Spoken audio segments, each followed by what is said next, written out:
Seven rule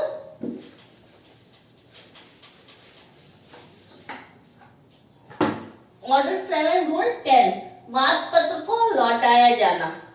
अगर कोई वाद गलत अधिकारिता वाले न्यायालय में फाइल कर दिया जाता है, गलत अधिकारिता वाले न्यायालय में फाइल कर दिया जाता है, तो न्यायालय क्या करता है, उस वाद को उचित न्यायालय में फाइल करने के लिए लौटा सकता है और उस पे ये लिख देता है कि ये अधिकारिता वाला, उचित अधिकारिता वाला न्यायालय नहीं है, लेकिन वो ऑर्डर 7 रूल 10A के अधीन रहते हुए लौटाएगा। आगे बताती हूँ 10A क्या है। यानी अगर गलत न्यायालय वाले अधिकारिता वाले न्यायालय में वाद फाइल कर दिया जाता है तो वो न्यायालय वाद पत्र को लौटा देगा और कहेगा उचित अधिकारिता वाले न्यायालय में आप वाद पत्र फाइल कीजिए। स्पष्टीकरण दिया हुआ है रूल 10 में कि अपील न्यायालय या पुनरीक्षण न्यायालय, अपील न्यायालय या रिवीजन न्यायालय भी वाद पत्र को लौटा सकता है। कैसे? वाद में तो डिग्री आ गई, डिग्री आने के बाद अपील हुई है या रिवीजन हुई है, तो अपील न्यायालय या रिवीजन न्यायालय क्या करता है, उसे लगता है प्रारंभिक न्यायालय को अधिकारिता ही नहीं थी वाद का विचारण करने की, लेकिन उसने डिग्री पारित कर दी, तो अपील न्यायालय या रिवीजन न्यायालय क्या करेगा, उस डिग्री को अपास्त कर देगा, सेट असाइड कर उचित न्यायालय में वाद पत्र फाइल करने के लिए लौटा सकता है। स्पष्टीकरण में बताया हुआ है कि अपील न्यायालय और रिवीजन न्यायालय भी वाद पत्र को लौटा सकते हैं, परंतु इसमें बताया है, स्पष्टीकरण में बताया हुआ है अपील और रिवीजन न्यायालय, आगे इसमें बताया हुआ है कि अब लौटाता है न्यायालय, वाद पत्र को लौटाता है न्यायालय, तो क्या प्रक्रिया होगी। तो जो न्यायालय वाद पत्र को लौटा रहा है वो ये लिखेगा कि कौन से किस व्यक्ति ने, यानी वादी ने, कौन सा वादी था, किस दिनांक को किस न्यायालय में वाद पत्र फाइल किया था और लौटाए जाने के कारण भी लिखेगा, रीजन लिखेगा। यानी वाद पत्र लौटाने वाला न्यायालय ये लिखेगा कि किस वादी ने किस दिनांक को किस न्यायालय में ये वाद फाइल किया था और लौटाए जाने का कारण क्या है, रीजन क्या है, वो भी लिखेगा। ये ऑर्डर 7 रूल 10 की प्रोसीजर थी। अब आता है 10A रूल 10A, यानी अब न्यायालय जब वाद पत्र लौटा रहा है तो आगे लौटाने वाले न्यायालय की क्या शक्ति होगी या उसकी क्या पावर होगी। तो जो न्यायालय आरंभिक स्टेज में वाद पत्र को लौटाता है तो वहां पर वो क्या है, उसकी सूचना क्या करेगा, वादी को ये सूचना करेगा कि आपका वाद पत्र उचित न्यायालय में फाइल किए जाने के लिए लौटाया जाना चाहिए, और वो ये भी लिखेगा, प्रतिवादी को सूचित करेगा, प्रतिवादी को भी सूचित करेगा ये कि ये वाद इस न्यायालय में फाइल नहीं था, यानी उसको नोटिस कर देगा, वादी और प्रतिवादी दोनों को नोटिस सूचना कर देगा। इसके साथ में ही रूल 10A का दूसरा क्लोज इंपॉर्टेंट है। अगर वादी को ये सूचना कर दी कि आपका वाद इस न्यायालय में चलने लायक नहीं है, सही न्यायालय या उचित अधिकारिता वाले न्यायालय में फाइल किया जाना चाहिए, तो वादी लौटाने वाले न्यायालय से आवेदन करेगा कि आप ही बता दें कि कौन सा न्यायालय है जिसमें मैं वाद फाइल करूं।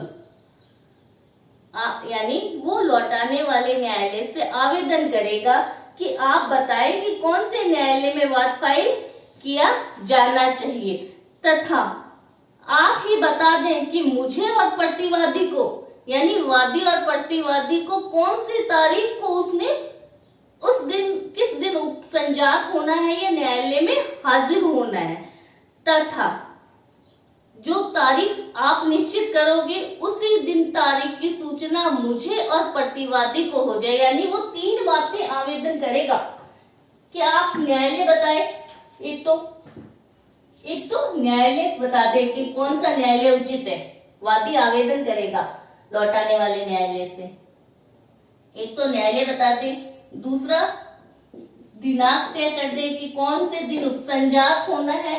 और थर्ड, जिस दिन दिनांक आप तय कर रहे हैं, न्यायालय लौटाने वाला न्यायालय ही तय कर रहा है कि किस दिन न्यायालय में हाजिर होना है, उचित न्यायालय में, और उसकी सूचना भी वादी और प्रतिवादी को दे दे। यानी 3 बातों के लिए जब आवेदन कर देता है लौटाने वाले न्यायालय को।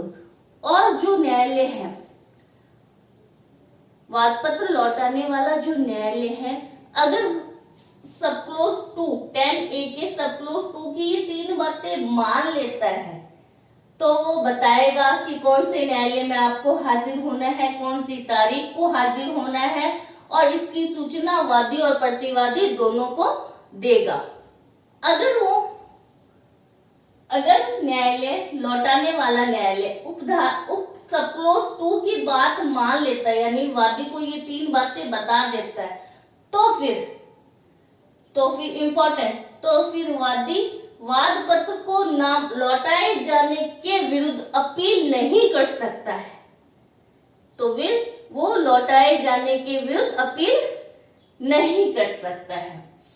यानी रूल 10A के सब क्लोज 2 में मांगे गए वादी की ये 3 आवेदन में मांगे गए ये अगर 3 बातें न्यायालय लौटाने वाला न्यायालय एक्सेप्ट कर लेता है, न्यायालय भी तय कर देता है, तारीख भी तय कर देता है, इसकी सूचना वादी और प्रतिवादी दोनों को करा देता है, तो फिर वादी वाद पत्र को लौटाए जाने के विरुद्ध अपील नहीं कर सकता है।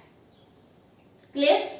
अब आता है 10B, रूल 10B कि अगर अपील न्यायालय, मैंने बताया स्पष्टीकरण में, रूल 10 में स्पष्टीकरण में बताया कि अपील न्यायालय भी लौटा सकता है। अगर अपील न्यायालय लौटा रहा है, अपील न्यायालय भी लौटा सकता है। अगर अपील न्यायालय लौटाता है वाद पत्र को, डिग्री को अपास्त कर दी, और डिग्री को अपास्त करने के बाद में उस वाद पत्र को उचित न्यायालय में फाइल करने के लिए लौटाता है, तो अपील न्यायालय भी तारीख तय कर सकता है कि अपील न्यायालय तय कर सकता है कि कौन से न्यायालय में आपको हाजिर होना है, उचित न्यायालय कौन सा है, वो ये तय कर सकता है। अपील न्यायालय तय कर सकता है एक तो न्यायालय कौन सा है, कौन से दिनांक को हाजिर होना है, और उसकी सूचना दोनों पक्षकारों को, वादी और प्रतिवादी को, अपील न्यायालय भी दे सकता है 10B में। लेकिन जो लौटा रहा है न्यायालय, अपील न्यायालय वाद पत्र को लौटा रहा है, वो टाइम बार्ड वाद नहीं होना चाहिए, यानी समय अवधि के भीतर फाइल किया हुआ माना जाना चाहिए। ये थे 10B तक। अब ऑर्डर 7 रूल 11 वेरी इंपॉर्टेंट है, वाद पत्र का नामंजूर किया जाना। वाद पत्र का नामंजूर किया जाना है, वो उसमें अपन देखते हैं 5 आधार हैं। इसको अपन डिम डिग्री भी मानते हैं, डिम डिग्री भी मानते हैं। फर्स्ट आता है वाद हेतु ही नहीं है, स्पष्ट नहीं हो रहा, कॉज ऑफ एक्शन ही नहीं है। अगर कोई वाद ऐसा है जिसमें वाद हेतु ही प्रकट नहीं होता, यानी तुच्छ बात के लिए वाद फाइल कर दिया जाता है, तो न्यायालय क्या करता है, वाद पत्र को नामंजूर कर देता है। तुच्छ वाद हेतु ही कॉज ऑफ एक्शन ही नहीं उत्पन्न हो रहा या प्रकट ही नहीं हो रहा वाद पत्र से। वाद पत्र में मैंने सबसे पहले बताया था वाद हेतु होना जरूरी है, अगर वाद हेतु ही नहीं है तो न्यायालय वाद पत्र को नामंजूर कर देता है। सेकंड आता है वाद का मूल्यांकन, वैल्यूएशन सही नहीं की थी। वाद की जो विषय वस्तु है उसका मूल्यांकन सही होना चाहिए, अगर मूल्यांकन सही नहीं है तो न्यायालय वाद पत्र को नामंजूर करेगा। न्यायालय यहाँ डायरेक्ट वाद पत्र मूल्यांकन के आधार पे सीधे ही वाद पत्र को नामंजूर नहीं करता है। न्यायालय देखता है कि विषय वस्तु का मूल्यांकन सही नहीं किया हुआ है, तो न्यायालय वादी को टाइम देता है कि आप अपनी विषय वस्तु, विवादित जो विषय वस्तु है उसका मूल्यांकन सही करें। और अगर दिए गए समय में भी वादी विषय वस्तु का मूल्यांकन सही नहीं करता है तो न्यायालय क्या करता है, फिर वाद को नामंजूर कर देता है। थर्ड आता है मूल्यांकन तो सही किया पर कोर्ट फीस सही उचित कोर्ट फीस भुगतान नहीं करता है, यानी मूल्यांकन 2 लाख की विषय वस्तु थी, 2 लाख कर दिया, अब उस पे जितनी कोर्ट फीस या स्टाम्प ड्यूटी लगनी थी वो उचित जमा नहीं कराता है, कम जमा कराता है। तो फिर न्यायालय फिर समय देता है कि उचित मूल्यांकन कोर्ट फीस जमा कराओ, और दिए गए समय में भी अगर वो कोर्ट फीस जमा नहीं कराता है तो फिर न्यायालय उसके वाद पत्र को नामंजूर कर देता है। नेक्स्ट आता है अगर कोई ऐसा वाद है जो विधि द्वारा ही वर्जित है, विधि कहती है कि ऐसा वाद फाइल किया ही नहीं जाना चाहिए, विधि द्वारा वर्जित है, मना करती है, विधि डिनाई करती है कि ऐसे वाद फाइल नहीं किया जाना चाहिए, यानी किसी अन्य व्यक्ति के अधिकारों को हनन करने वाला या टाइम बार्ड वाद हो गया, तो ऐसा वाद विधि लॉ मना करती है। तो वहां मान लो जुए की राशि के लिए, जुए में जीती गई राशि या बाजी के करार के लिए जीती गई राशि के लिए वाद फाइल नहीं किया जा सकता, विधि द्वारा वर्जित है। लेकिन कोई वाद फाइल करता है जुए में जीती गई राशि के लिए या बाजी में जीती गई राशि के लिए, तो न्यायालय वाद पत्र को नामंजूर कर देता है। नेक्स्ट आता है, इसमें 5th पॉइंट आता है कि वाद पत्र 2 प्रति में फाइल नहीं किया। वाद पत्र हमेशा 2 प्रति में फाइल किया जाएगा। कहाँ पे था, ऑर्डर 4 रूल 1 में बताया हुआ था कि वाद पत्र हमेशा 2 कॉपी में न्यायालय में फाइल किया जाए। अगर एक कॉपी न्यायालय को पकड़ा दी, न्यायालय वाद पत्र को नामंजूर कर देगा। नेक्स्ट इसी में आता है ऑर्डर 7 रूल 9 की पालना नहीं की गई। क्या था ऑर्डर 7 रूल 9? ऑर्डर 7 रूल 9 था कि वाद पत्र ग्रहण करने के बाद में वादी को 7 दिनों के भीतर समन तामील के खर्चे प्लस जितने प्रतिवादी हैं उन सब पर समन तामील के लिए वाद पत्र की उतनी कॉपियां न्यायालय में जमा करानी होती। अगर 7 दिन के भीतर समन के खर्चे या वाद पत्र की कॉपियां वादी न्यायालय में जमा नहीं करा पाता तो न्यायालय उसके वाद पत्र को नामंजूर कर देगा। नेक्स्ट, अन्य कोई कारण जो न्यायालय पर्याप्त समझता है उन आधारों पर भी न्यायालय वाद पत्र को नामंजूर कर सकता है। तो वाद पत्र का नामंजूर किया जाना डिग्री का प्रभाव रखता है कि नहीं है, डिग्री में शामिल है या नहीं है? है। सेक्शन 2 सब क्लोज 2 डिग्री में 2 चीजें शामिल है। क्या है? एक तो वाद पत्र का नामंजूर किया जाना और सेकंड क्या था? सेक्शन 144 वाले क्वेश्चन। ठीक है, तो ये जो 5-6 पॉइंट है ये इंपॉर्टेंट है, इनके आधार पे वाद पत्र को नामंजूर किया जा सकता है। वाद पत्र का नामंजूर किया जाना को डिम डिग्री भी बोलते हैं। ऑर्डर 7 रूल 12 जो मैंने इसमें लिखा नहीं है, रूल 12 कह रहा है कि जहां वाद पत्र को नामंजूर किया जा रहा है, नामंजूर करने के कारण में लिखेगा कि इस मूल्यांकन के कारण खारिज किए वाद पत्र को नामंजूर किया है या 2 प्रति में, यानी इनमें से कोई एक रीजन था, इस कारण नामंजूर किया जा रहा है तो उस रीजन का भी उल्लेख किया जाएगा। ऑर्डर 7 रूल 13 जहां वाद पत्र नामंजूर कर दिया, जहां वाद पत्र नामंजूर कर दिया तो क्या वादी उस वाद हेतु के लिए नया वाद ला सकता है या नहीं ला सकता? ला सकता है। क्यों? क्योंकि प्राइमा फेसी ही वाद वाद पत्र नामंजूर किया है, ये कोई डिग्री नहीं है, डिग्री शब्द में शामिल जरूर है, पक्षकार के अधिकार डिसाइड नहीं हुए हैं, न्यायालय ने न्याय निर्णय नहीं किया है, प्राइमा फेसी खारिज किया है, वाद पत्र को नामंजूर किया है। तो अगर वो ये गलती सुधार ले, जिस भी कारण वाद पत्र नामंजूर हुआ, गलती सुधार ले तो उसी वाद हेतु पर वो नया वाद भी ला सकता है। रूल 13 इम्पोर्टेंट है कि वो नया वाद उस वाद हेतु के कारण वाद हेतु पर नया वाद ला सकता है, उसी वाद हेतु पे जिस पर वाद पत्र नामंजूर हुआ था। फिर आता है ऑर्डर 7 रूल 14 कि जिन दस्तावेज पे वादी अपना वाद डिपेंड करता है या अपने हक की बात कहता है, उन सब दस्तावेजों को न्यायालय में क्या है, फाइल करना होगा। यानी वाद पत्र फाइल करने के साथ में उसे उन दस्तावेजों की एक सूची, इंडेक्स यानी एक सूची संलग्न करनी होगी जिन पर वो अपना दावा आधारित करना चाहता है। मान लो कब्जे के लिए कोई वाद है तो वो अपने टाइटल वाले डॉक्यूमेंट तो न्यायालय में फाइल करेगा। यानी उन सब दस्तावेजों की एक सूची वाद पत्र के साथ में लगाएगा जिनके आधार पर वो अपने दावे को आधारित करना चाहता है। साथ में दस्तावेजों की एक प्रति यानी उसकी एक कॉपी भी न्यायालय में वो फाइल करेगा। सूची लगाएगा वाद पत्र के साथ में दस्तावेजों की एक कॉपी भी न्यायालय में लगाएगा। और अगर वादी कह दे कि वो दस्तावेज जिन पर उसका दावा डिपेंड है वो उसके कब्जे में नहीं है या प्रतिवादी के कब्जे में है, जो जिसे वो प्रस्तुत नहीं कर सकता, तो न्यायालय उस कथन को भी उल्लेखित कर लेगा कि ये वाला दस्तावेज वादी के कब्जे में नहीं है।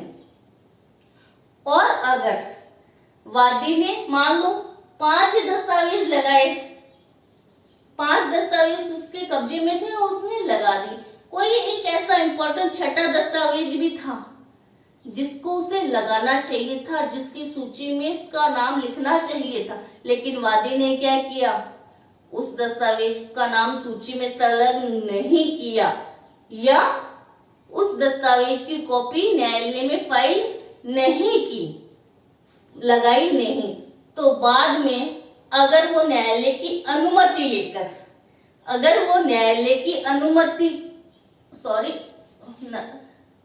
अगर बाद में वो डॉक्यूमेंट न्यायालय में वो फाइल कर भी देता है, वाद पत्र के साथ में नहीं किया लेकिन बाद में न्यायालय में फाइल कर देता है, तो बाद में जिस दस्तावेज को फाइल किया है उस दस्तावेज को साक्ष्य में तब तक काम में नहीं लिया जाएगा जब तक कि न्यायालय की अनुमति प्राप्त नहीं हो जाए। यानी सीधी सी बात है, जो डॉक्यूमेंट उसने वाद पत्र के साथ में फाइल नहीं किया उस दस्तावेज को साक्ष्य के रूप में कब तक काम में नहीं लिया जाएगा, जब तक कि न्यायालय की अनुमति ना हो। यानी न्यायालय संतुष्ट होता है कि उस समय इसके पास ऐसा कोई रीजन था जिस कारण ये न्यायालय में इस दस्तावेज को प्रस्तुत नहीं कर सका। अगर न्यायालय अनुमति देता है, संतुष्ट होकर अनुमति देता है, तो फिर वो उस दस्तावेज को साक्ष्य के रूप में यूज में ला सकता है।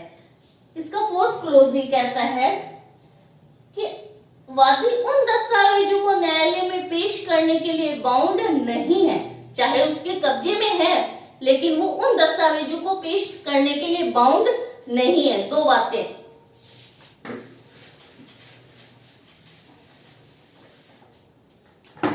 फर्स्ट कि जो प्रतिवादी की साक्ष्यों की क्रॉस एग्जामिनेशन करना चाहता है जिन दस्तावेजों के आधार पे, यानी प्रतिवादी के साक्ष्यों के क्रॉस एग्जामिनेशन करने के लिए, यानी हथियार के रूप में जो डॉक्यूमेंट वो अपने पास रखना चाह रहा है उन डॉक्यूमेंट को न्यायालय में प्रस्तुत करने के लिए वो बाउंड नहीं है।